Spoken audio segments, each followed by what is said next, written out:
આજે જ આપણા ડેલી મિની વ્લોગિંગ સિરીઝ નો ડે 15. આજના મિની વ્લોગમાં કઈ ખાસ નથી. સવાર પડીને હું આવી ગયો તો રોડ બાજુ. રોડે કઈ ખોટું કરવા તો નથી આવ્યો.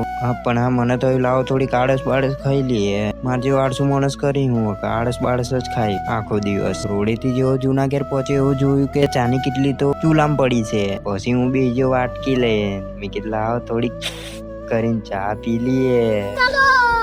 ચા પીને નવા ઘેર આવીને ખબર પડી કે મારી જીસીબી ઉધી થઈ ગઈ. ફટાફટ બીજી જીસીબી મોકલજો સતી કરવા માટે. લોકેશન કહી દઉં ઉપર આવી જોઈ લો. ચલો આ બધું છોડીએ ને પછી મેં ચાલુ કરી દીધી મોટર, કારણ કે મારે નાવું હતું. એ પાણીની કમી થોડી છે. નાઈ ધોઈને રેડી છે ને આજ તો પહેરી દીધો ચડ્ડો. હવે આખો દિવસ ઘેર હું એટલે ચડ્ડો જ પહેરું. ये बड़ी अच्छी बात कही आप. હા ભાઈ જાય છે ભાગવેલ એટલે નવા કપડા પહેરીને પડે છે ને ખરાબ કરે છે કપડા. હું એમને બેરેલો પણ મારી મમ્મી એ કોમ બજાડી દીધી. ચલો તો કોમ ચાલુ કરીએ. શું કરશું? ये कहाँ फंस गया भाई मैं? 6 hours later. ફાઇનલી હાલના સમયે આ ભાઈ પાછા આવી ગયેલા ભાગવેલ થી અને અમે ફોડતેલા ટોટા થોડાક મળી ગયેલા તે. તો આ મિની વ્લોગ ને અહીંયા જ ખતમ કરીએ. મળશું કાલના મિની વ્લોગમાં.